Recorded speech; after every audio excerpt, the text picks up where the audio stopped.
पर आंधी आई, मुझे साथियों ने पूछा कि सब उड़ गया है, वो टेंट गिर गया है, एक नौजवान ऊपर से नीचे गिरा, अल्हम्दुलिल्लाह बिल्कुल महफूज, अल्लाह की रहमत, फरिश्तों ने उसको उठा लिया और ये सब तलकट हो गया।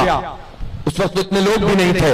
उन्होंने पूछा आप क्या करेंगे, तो मैंने कहा मौज पड़े या आंधी आए, दिया जलाए रखना है, घर के खातिर सौ दुख झेले, घर तो आखिर अपना है।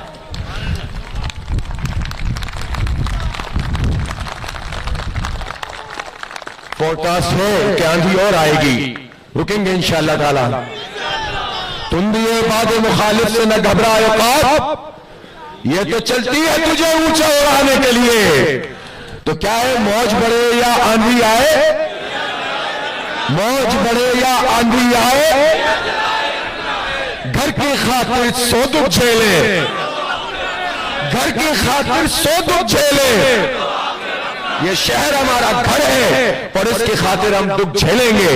हम इंशाअल्लाह आंधियां भी बर्दाश्त करेंगे, बारिश भी बर्दाश्त करेंगे, सर्दी भी बर्दाश्त करेंगे, सब गुजर जाएगा, जद्दोजहद जारी रहेगी। नारे तकबीर,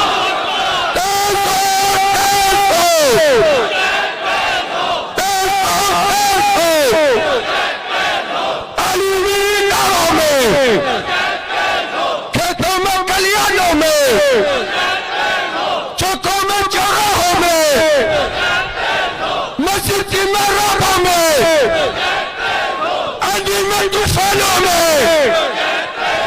आंधी में, तूफानों में,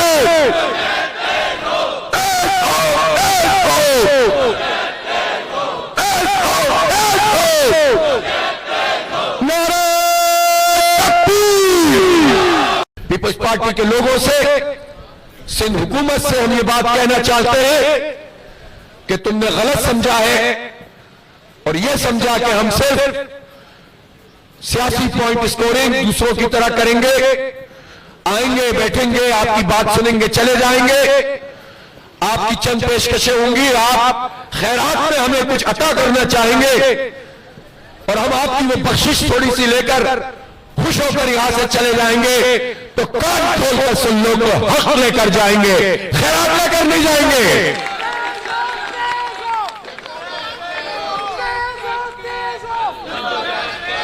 और आप होते कौन हैं कि इस तरह से आप खैरात बांटे?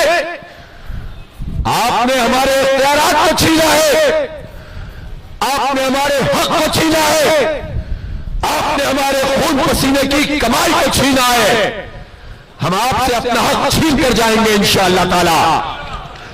इसलिए मैं पहले ही ऐलान कर रहा हूं, आप लोगों से पूछे बगैर, इसलिए कि मैं जब भी पूछता हूं एक ही आपका जवाब आता है और मुझे जवाब पर एतमाद है और ऐलान करना हूं कि इंशाअल्लाह ये धरना जारी है और जारी रहेगा।